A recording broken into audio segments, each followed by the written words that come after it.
Good morning, fellow YouTubers. Scott Watts here with Watts Way Farms. Thank you for joining me on yet another cold, chilly morning here in South Central Alabama. Woke up this morning to some chilly weather, and upon looking at my weather app, looks like it's going to get colder as the day goes on.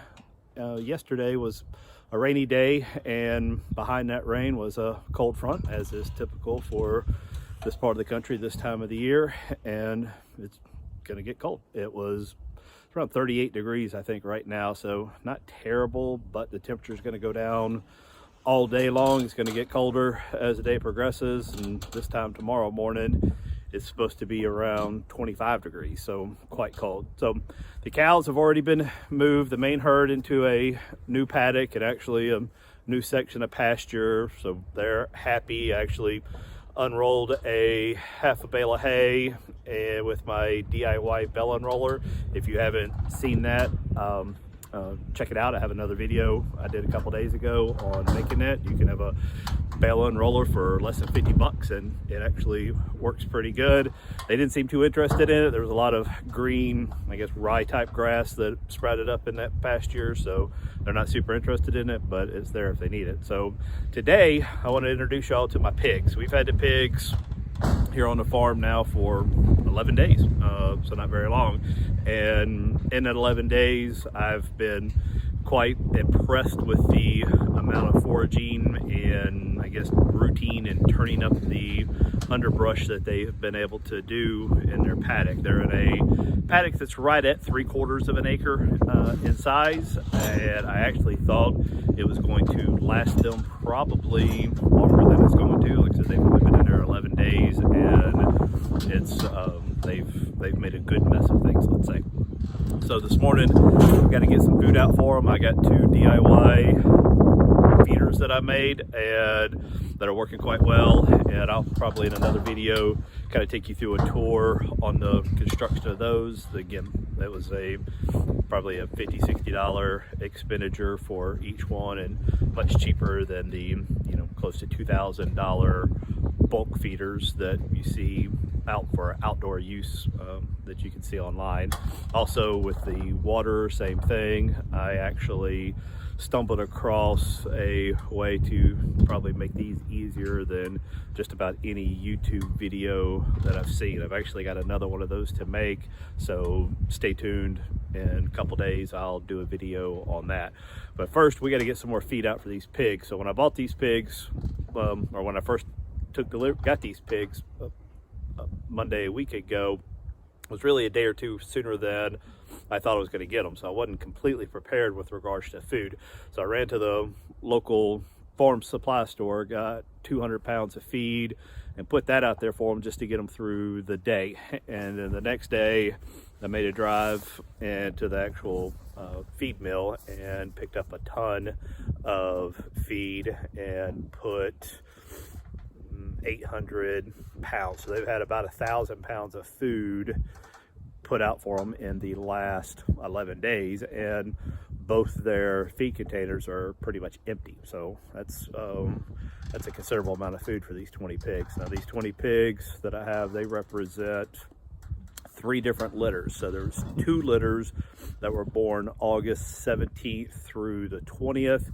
And then there was another litter of the smaller ones that were born on November 1st. So August, September, October, November. So they're, going on 4 months old. And so they're, got some size on them and some weight.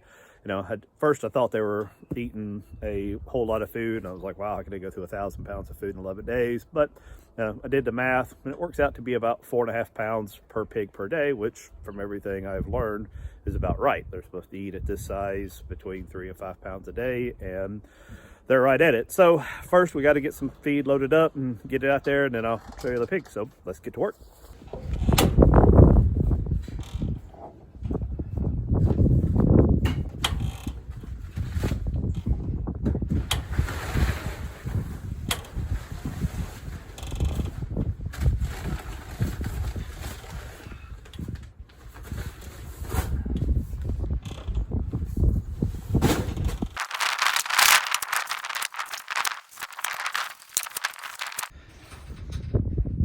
Okay, so we have 400 pounds of feed loaded up on the Kubota, but I actually think I'm gonna need probably twice that. I mean, both those barrels look mostly empty and they'll hold about 400 pounds each, but I figured I'd just do it in 2 trips versus unloading all my fence and stuff from the Kubota so that I can get more on there. The pigs aren't that far away.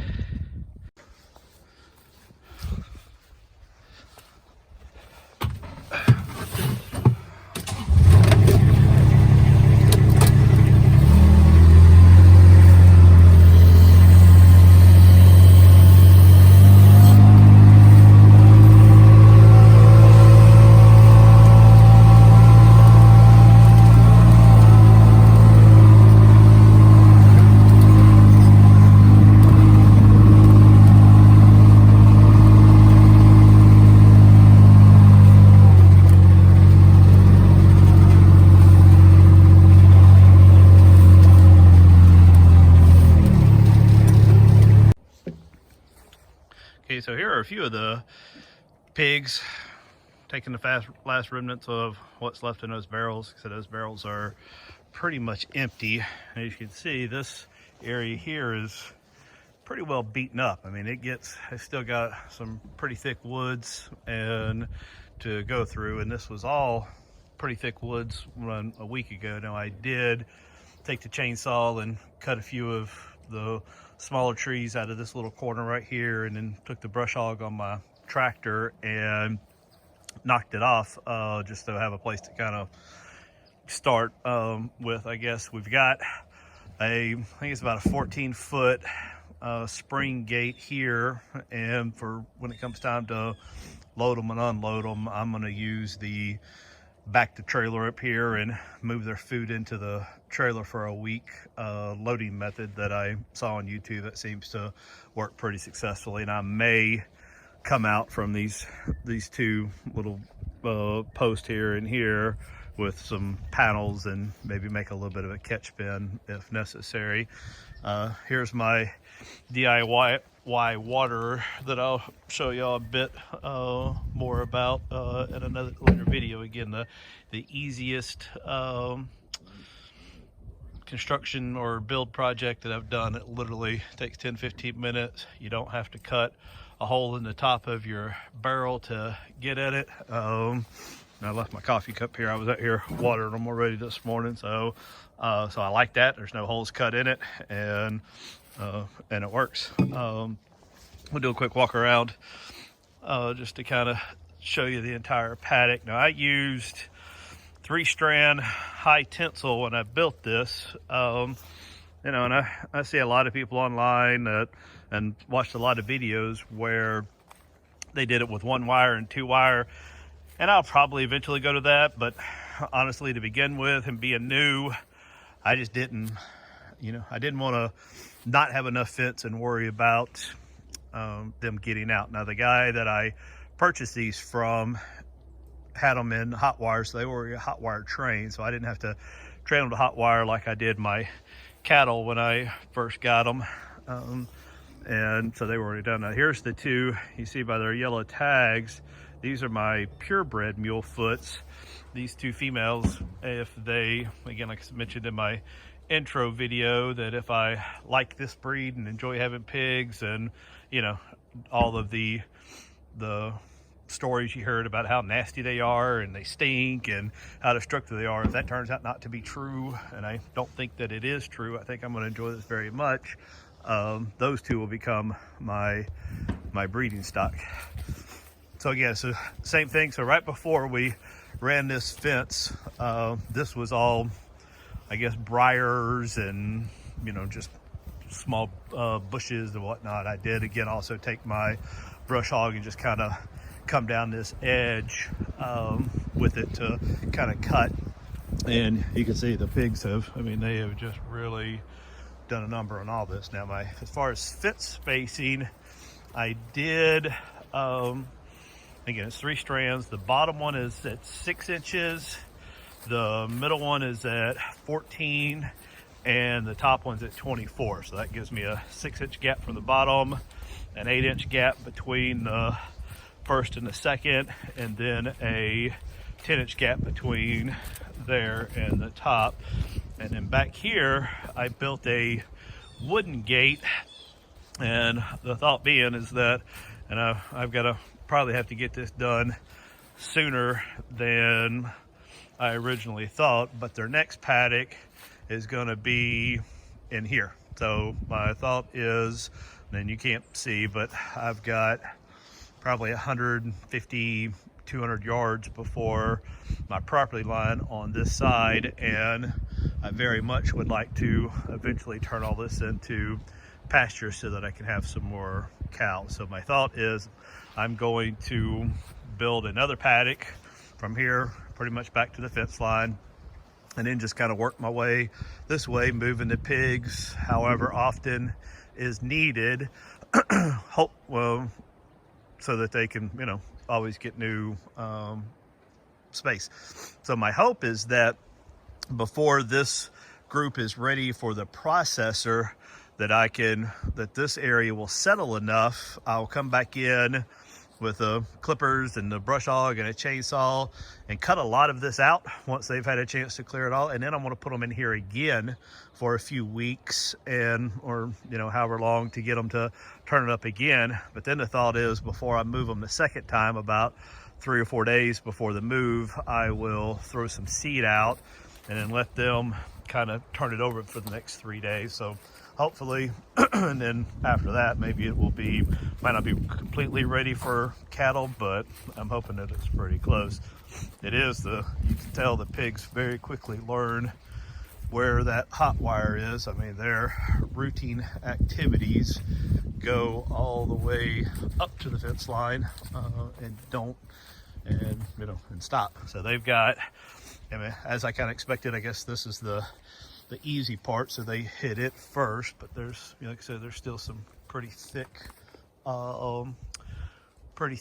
woods in there. You can't see it on the camera, there's a handful of them right in there, and they don't, they're more skittish than I guess I would have thought or would have hoped, but they, when I first walk up, they take off running, but then if I just kind of sit here for a second, they're very curious, so they'll end up following me, either within the wood line or shortly after. If I stand in one place long enough, they'll make their way out looking for me. Here's one of the smaller ones from the November 1st litter coming out to see what's up. So they're definitely, you can tell this is an intelligent animal. They're curious. They love to see what's going on. I just think pigs are, 11 days in, I think they're just one of the coolest animals ever. I've never had pigs before, and I think, other than maybe, once or twice growing up, visiting, a friend or something that maybe had a pig, I don't think I've ever really been exposed to pigs, especially not in this number, before I got these. I mean, and in true, we call it the Watts Way fashion, and I may do a whole nother video on how we came with the name Watts Way, but the short version is there's a right way to do things and a wrong way to do things, and then there's the Watts way to do things. And whether it be it good or bad, the Watts way is we don't do anything halfway. So we go all in or not at all. Like I said, it's not always a good thing. I understand and appreciate that may be as much a character flaw as it is a character strength, but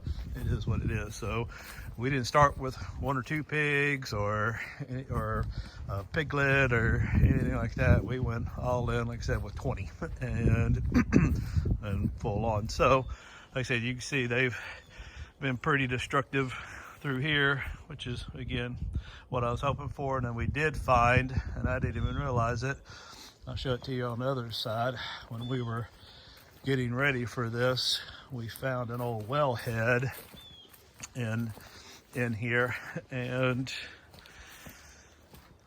which concerned me a little bit. That's the second one we found on this farm. So here's the little, I guess, wellhead is what I'm calling it, that we discovered when we were getting ready to put pigs in here. We've been here for over a year.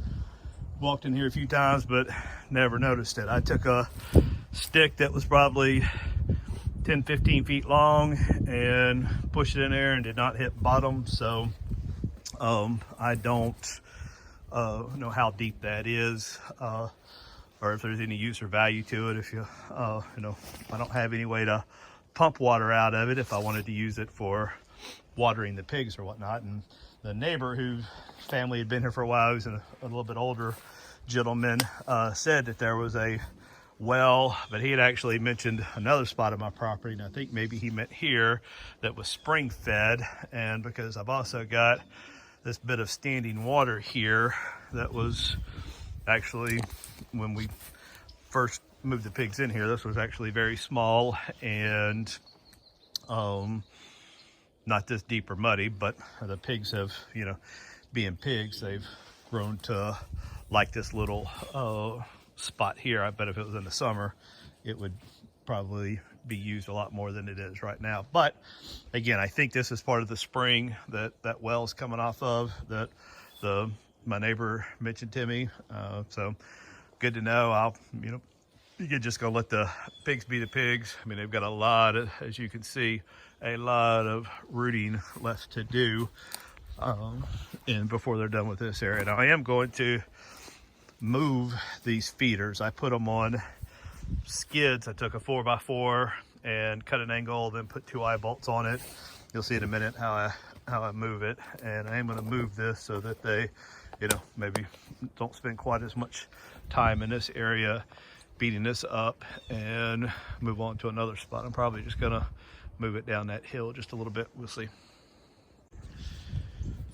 Okay, so these barrels are not attached to the base, and that they just sit in between these 4 little wooden supports I built. So I don't know if it was needed or not, but I took a couple T-posts and drove them in the ground, and then just used this little ratchet strap to kind of bend them up onto it and hold it, not knowing just how destructive pigs could be. So I don't know if it's needed or not, but I'm going to continue to do it.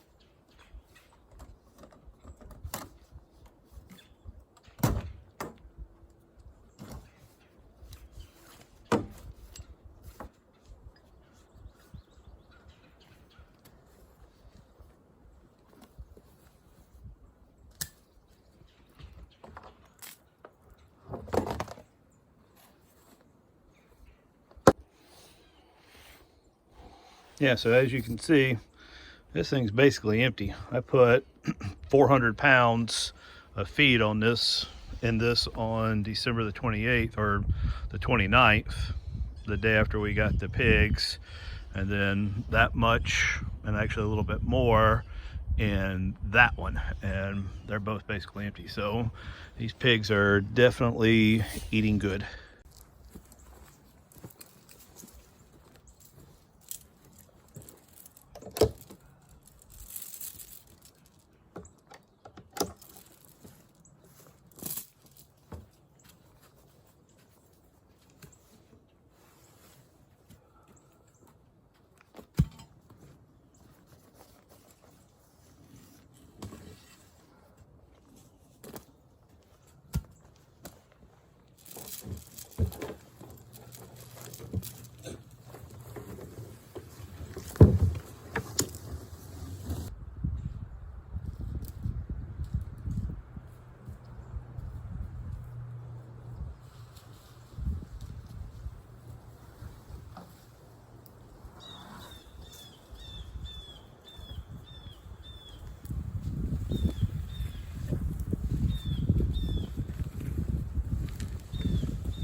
Okay, now for the fun part, loading 400 pounds of feed into that thing.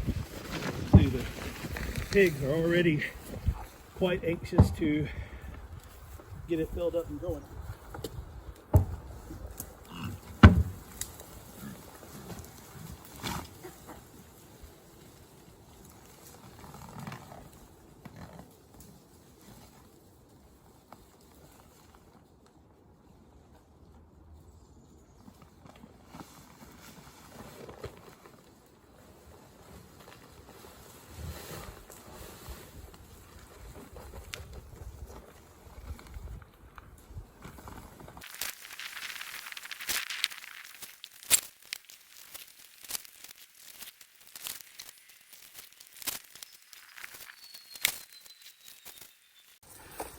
Okay, so that was fun, hauling 400 pounds of feed, 50 pounds at a time.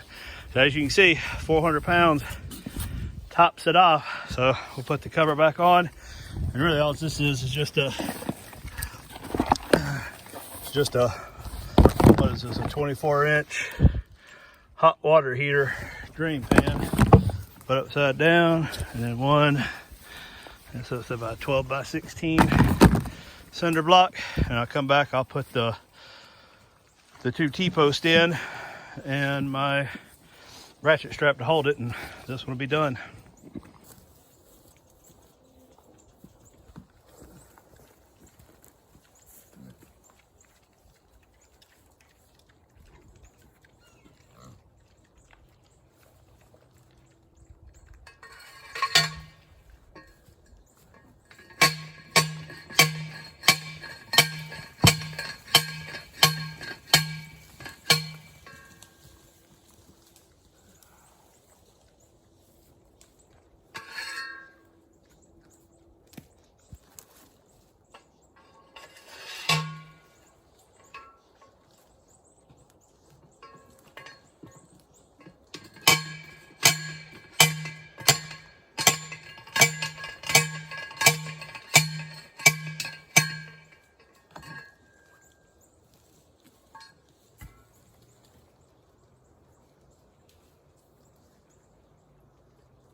Okay, that one is ready to go. Hopefully we'll last another 10-11 days, and then we'll find a new spot for it and move it. As you probably saw when I was putting it in, I did put the T-post in a little bit of an angle, and that way as I ratcheted them in, it kind of applies pressure to the whole, I guess, the bucket or the barrel and the actual feeder skid part, and hopefully kind of anchors it to the dirt a little bit more. It flows through. They've got plenty on both sides, and I'll be happy pigs. All right, now time to do the other one. So now both feed barrels are set up and loaded and ready for pig activity. It didn't take them long to find either one and start going at them. I didn't film any of the second one going up because it was exactly like the first one. You haul in 50-pound bags of feed and dump them in, and then I did the T-post. Now this one only held 350 pounds. There was still a bit more left in this one, which is, I guess, good. I know when I was hauling it down, I thought I was just tired because it definitely felt heavier when I was pulling it down. So as you can see, the pigs have already found it, and many, if you see back here, see if I can zoom in, looks like I've already had their morning fill and are doing what pigs do best, just, you know, living a pig's life. I will have to say, when we decided to get into this farming venture and selecting the various breeds, one thing that I wanted to do that was important to me was, you know, kind of give the animals that we choose to raise as good of a life as we can during the time that we have them. I mean, pigs are 8 months or so on this earth, that's it. But for the 8 months that I have them, I want to ensure that they've got the, you know, the best, happiest life that they can. I mean, I'm very big on the ethical treatment of animals, using them for what they are intended for. I am a believer that the cows and pigs and other animals on this earth were put here to feed us, and I want to do it in the most humane way possible. I do think that, you know, I am accomplishing that here with these pigs. So I think that is all for today. I've got a few more chores to do. I'm going to put a round bale of hay in here for them as it's getting cold. Give them a little something to maybe burrow into a bit and warm up. I do not have a pig shelter in here. If I did, I don't know where I would put it.